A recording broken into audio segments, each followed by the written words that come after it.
Voilà ma question et j'aimerais déterminer l'indice de réfraction d'un milieu plus réfrigérant, sachant que N1 est l'air.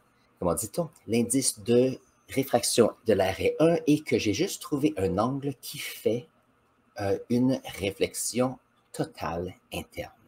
Mais comment savoir, comment avoir N2? Voilà. Donc, voyons voir si on peut répondre à cette question. Je pense être capable de faire ça. On dit ici, sachant que I égale 45 et que θ égale, alors la réfraction est 45 degrés dans cette réflexion totale interne. Alors, regardons si on peut avancer quelques idées ici. Si nous avons un rayon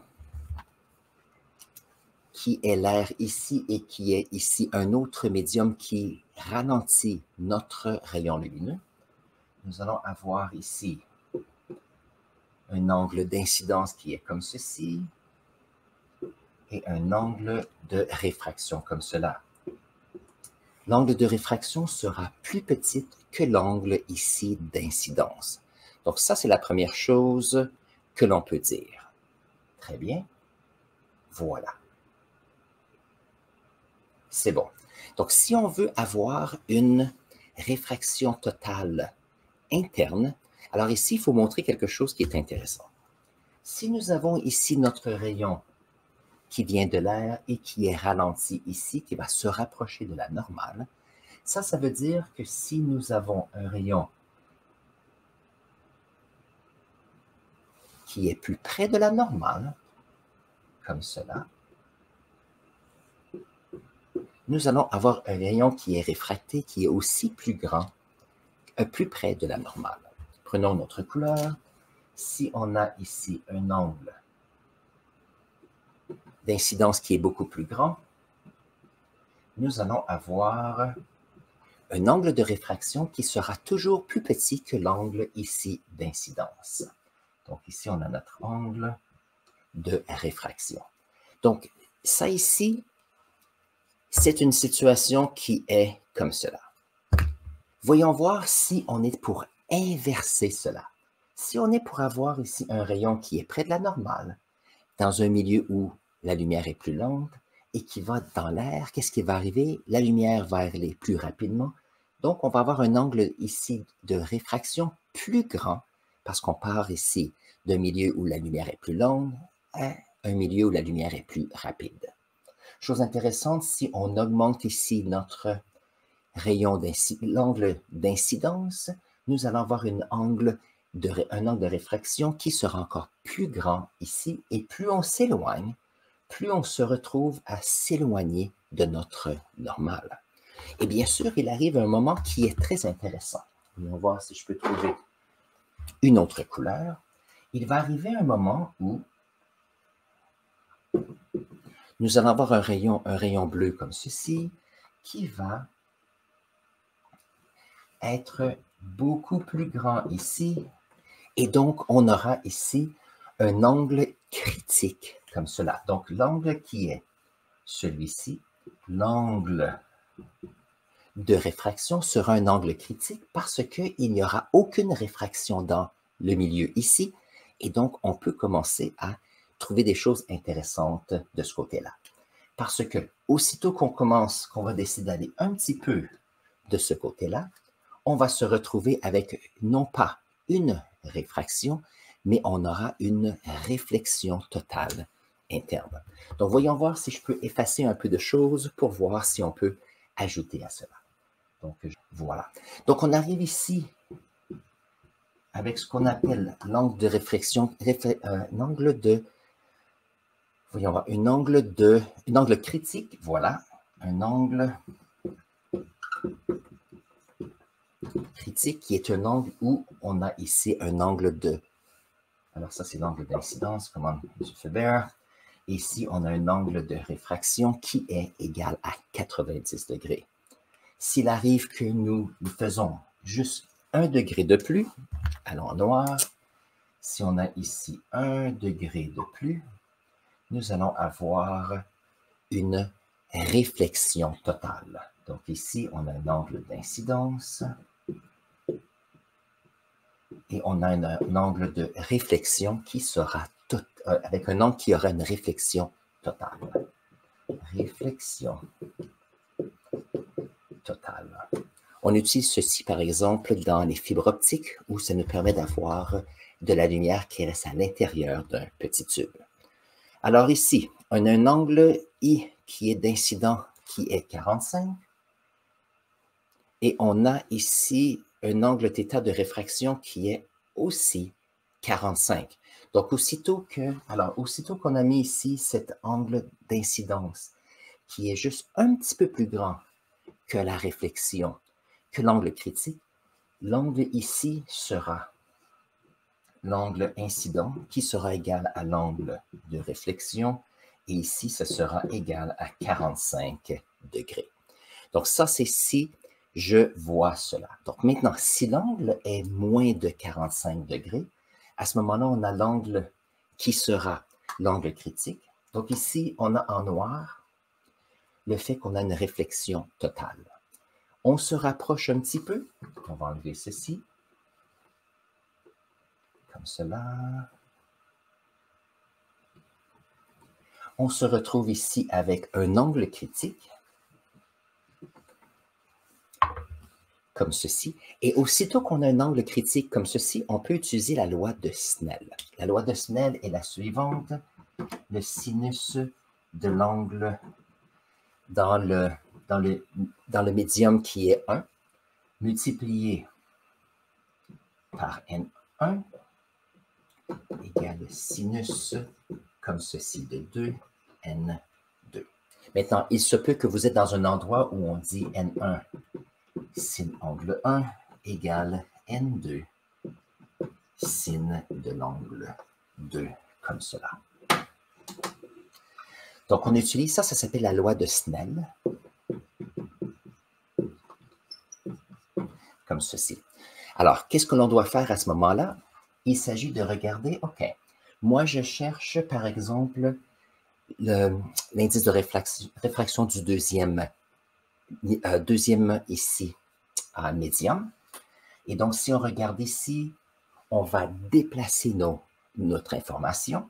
Donc, N1 ici, comment on se fait there, sin de l'angle 1 sur sinus de l'angle 2 nous donne N2 comme cela. Alors, chose intéressante, puisque ici notre indice de réfraction du premier milieu serait l'air, on a ici qui serait 1.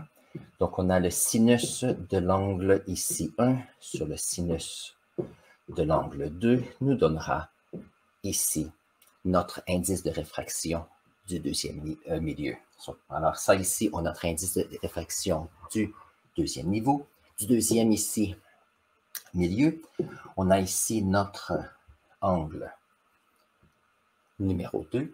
Et ici, nous allons avoir notre angle numéro 1, comme cela. Donc, à ce moment-là, lorsqu'on prend cette formule, on n'a plus besoin d'utiliser l'air ou, par exemple, le verre. La seule chose qu'on a besoin de savoir, c'est les informations qui se rapportent à la lumière. Donc ici, N de l'air qui est égal à 1. Ça, c'est la première chose parce qu'on a besoin d'une réflexion. Il n'y a aucune réfraction ici. Si on va à 44 degrés, on va faire un autre dessin. Si on a 44 degrés, nous allons avoir ici angle critique, comme ceci.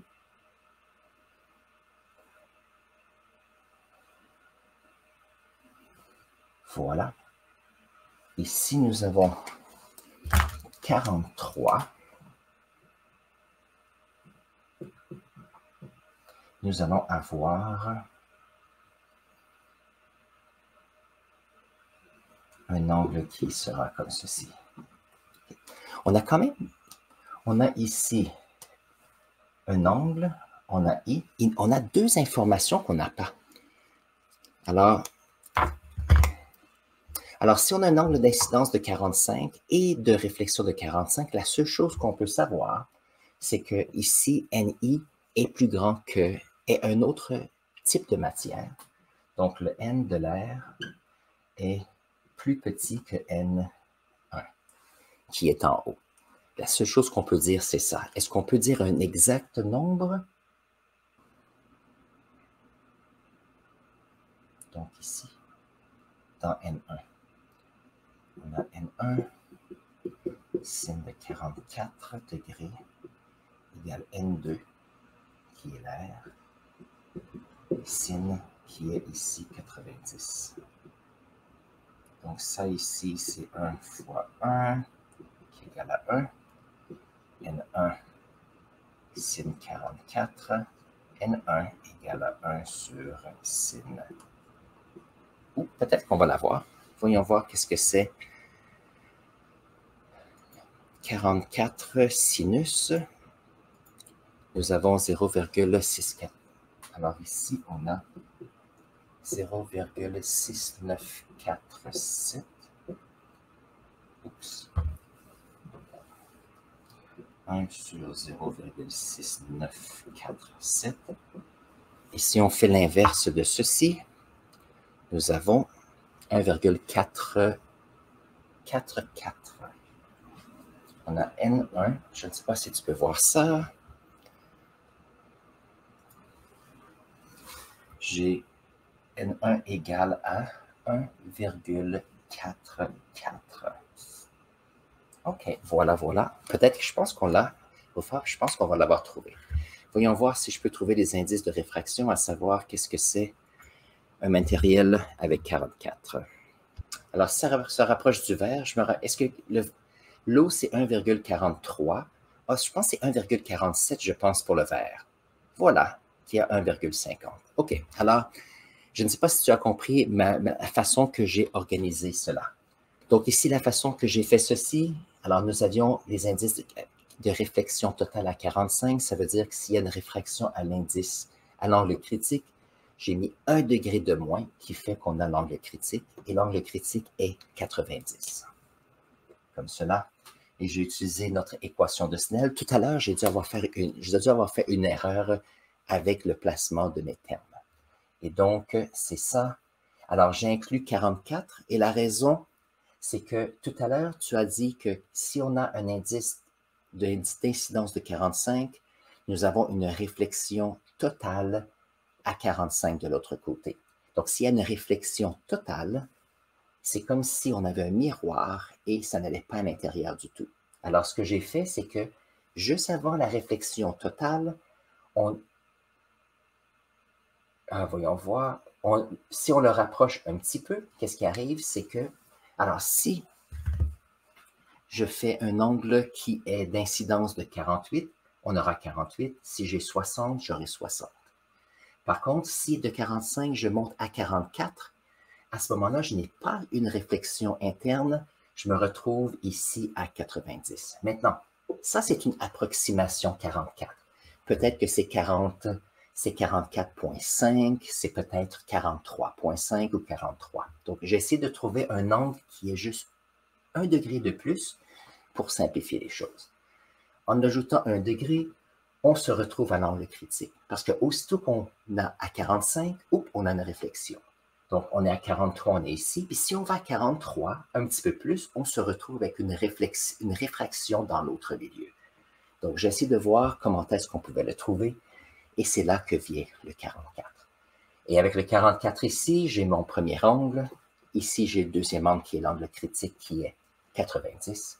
On a notre ici, indice de réfraction de l'air que l'on sait. Et il nous manque seulement un inconnu qui est qui est N2. Et donc, je suis assez satisfait de cela. Est-ce que tu penses que j'ai répondu à la question? Et merci pour ta patience, c'est intéressant. Alors, question d'optique, je sais que j'ai quelques vidéos sur cette chaîne sur comment tracer des rayons, soit de rayons de réflexion et réfraction, mais je n'ai pas fait souvent de calcul mathématique. Alors, Foufa, est-ce que ça semble intéressant? Alors, très bien. Tu me donneras des nouvelles. C'est toujours intéressant de voir comment ça va de votre côté. Si vous avez appris quelque chose d'intéressant aujourd'hui, n'oubliez pas de vous abonner à notre chaîne Si vous avez des questions supplémentaires, mettez-les dans la section commentaires. Ça me fait toujours plaisir de les lire et les utiliser pour faire nos prochaines vidéos. Sur ce, prenez un instant et je vais mettre ici un lien pour une autre vidéo pour vous et on se voit dans la prochaine vidéo.